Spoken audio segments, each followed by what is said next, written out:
Hello guys, welcome back to my channel. நான் இப்போ தான் ஸ்டிச்சிங் கற்றுக்குறேன். இன்றைக்கி தான் first time coin purse try பண்ணியிருக்கேன்.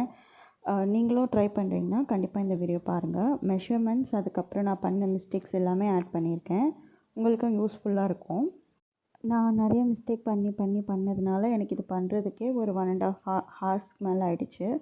ஸோ நீங்கள் இதை பார்த்துட்டு பண்ணிங்கன்னா உங்களுக்கு ஈஸியாக இருக்கும், யூஸ்ஃபுல்லாக இருக்கும். வாங்க இப்போ வீடியோக்குள்ளே போகலாம். ஃபர்ஸ்ட் டைம் பண்ணுறதுனால நான் கிளாத் எதுவும் புதுசாக வாங்கலை. ஆல்ரெடி நான் வந்து ஒரு பேண்ட் ஸ்டிச் பண்ணிவிட்டு அந்த கிளாத் வச்சுருந்தேன். அதே யூஸ் பண்ணிக்கிறேன். நீங்களும் ஃபஸ்ட் டைம் ட்ரை பண்ணுறீங்கன்னா நீங்களும் அதை யூஸ் பண்ணிக்கலாம். இப்போ நான் ஒரு கார்டு எடுத்துகிட்டு அதோட பிரெத் அண்ட் லென்த் வந்து மெஷர் பண்ணிக்கிறேன். இப்போ பாருங்கள், பிரெத்து மெஷர் பண்ணியிருக்கேன். அது வந்து ஒரு 5.5 இன்ச்சஸ் வருது. நான் இதுக்கு வந்து ஒரு 7 இன்ச்சஸ் வச்சு மார்க் பண்ணிக்க போகிறேன். அதே மாதிரி நீங்கள் இப்போ லென்த்து பார்த்தீங்கன்னா அது வந்து ஒரு 9 இன்ச்சஸ் வருது. ஸோ நான் இப்போ இதுக்கு வந்து ஒரு 2 இன்ச் எக்ஸ்ட்ரா வச்சு 11 இன்ச்சாக மார்க் பண்ணிக்க போகிறேன். நான் வந்து ஒரு இன்டர்ஃபேஸ் எடுத்துக்கிட்டு அதில் ஆல்ரெடி இப்போது 11 இன்ச்சஸ் அண்ட் 28 இன்ச்சஸ் வந்து மார்க் பண்ணி கட் பண்ணி எடுத்துக்கிட்டேன்.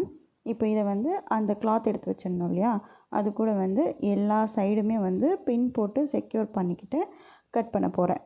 ஏன்னா இப்போ நம்ம பின் போடலன்னா சம்டைம்ஸ் நமக்கு மெஷர்மெண்ட்ஸ் வந்து ராங் ஆகிறதுக்கு நிறைய சான்சஸ் இருக்குது. அதனால நான் வந்து எல்லா சைடுமே 4 பக்கமும் வந்து நல்லா பின் போட்டு செக்யூர் பண்ணிவிட்டு கட் பண்ணி எடுத்துக்க போகிறேன்.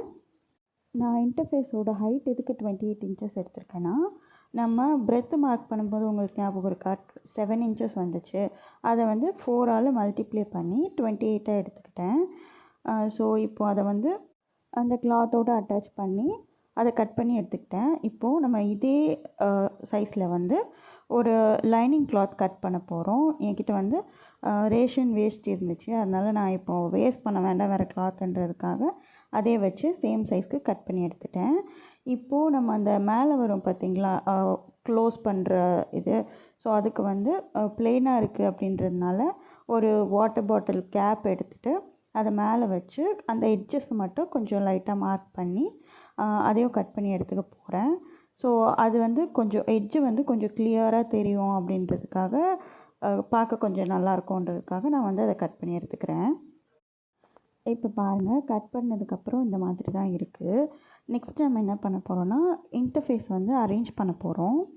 இப்போ உங்கள் கிளாத்தோட குட் சைடு இருக்கும் தெரியுமா, குட் சைடுனால் எதுவும் இல்லை, அந்த டிசைன் இருக்கும்ல அந்த சைடை வச்சுட்டு அதுக்கு கீழே இன்டர்ஃபேஸ் வச்சுட்டு மேலே வந்து நம்ம லைனிங் கிளாத் இருக்குல்ல அதை வச்சு ஸ்டிச் பண்ண போகிறோம். ஃபுல்லாக ஸ்டிச் பண்ணாமல் கொஞ்சம் கேப் மட்டும் விட்டுட்டு நம்ம ஸ்டிச் பண்ணிவிட்டு அந்த கேப் வழியாக அதை வந்து டர்ன் பண்ண போகிறோம். டர்ன் பண்ணிவிட்டு அந்த கேப்பையும் வந்து நம்ம ஸ்டிச் பண்ணி எடுத்துக்கலாம். நான் ஃபர்ஸ்ட் டைம் லைனிங்கும் இன்டர்ஃபேஸும் ஒரே சைடு வச்சு ஸ்டிச் பண்ணிட்டேன். ஸோ பெருத்துட்டு தைச்சேன். இந்த மாதிரி தான் வந்துச்சு. இதை நான் என்ன பண்ணுறேன்னா க்ளோஸ் பண்ணி சும்மா வச்சு பார்த்தேன். அது எனக்கு அந்தளவுக்கு பிடிக்கல. அதனால் நடுவில் வந்து கொஞ்சம் ஒரு சின்னதாக ஒரு ஃபோல்டு மாதிரி கொடுத்துட்டு இப்போ 4 சைடை வந்து நான் வந்து ஸ்டிச் பண்ணி எடுத்துக்க போகிறேன். இப்போ பாருங்கள், ஸ்டிச் பண்ணி எடுத்துட்டதுக்கப்புறமா இந்த மாதிரி தான் வந்துச்சு. ஓகே தான், ஃபஸ்ட் டைம் ஸ்டிச் பண்ணும்போது கொஞ்சம் மிஸ்டேக்ஸ் வர தான் செய்யும், பட் ஓகே. இதுக்கப்புறம் நான் வந்து இங்கே பட்டன்ஸ் வந்து ஃபிக்ஸ் பண்ண போகிறேன். ஸோ நான் ஏற்கனவே வந்து நான் பட்டன்ஸ்லாம் வாங்கி வச்சுருந்தேன். அதை வந்து நான் வந்து ஃபிக்ஸ் பண்ணிட்டேன். பாருங்கள், ஃபிக்ஸ் பண்ணதுக்கப்புறமா இந்த மாதிரி தான் வந்திருக்கு. இப்போ நம்ம இது உள்ள கார்டு வச்சு செக் பண்ணி பார்க்கலாம்.